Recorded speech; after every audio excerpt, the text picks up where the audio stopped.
May isang babae, meron siyang malaking grocery or sari-sari store. Meron siyang 6 na tindera at saka 3 boy helper. Tuwing magkakaroon ng konting pagkakamali ang mga tauhan niya, agad niya itong pinapagalitan.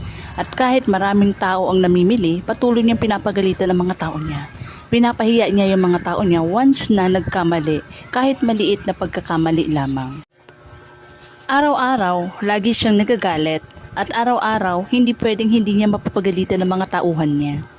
Kahit sa maraming tao, kahit na gaano karami yung customer nila, walang araw na hindi siya nagagalit.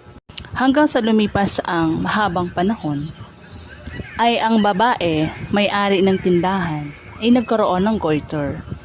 At ang goiter na ito or yung bukol niya is sa loob tumubo. Resulta para mahirapan siya magsalita. Hanggang sa yung time na wala ng boses na lumalabas sa bibig niya, minsan piyok na lang, hindi na siya makapagsalita at yung kanyang mata unti-unti na rin lumuluwa.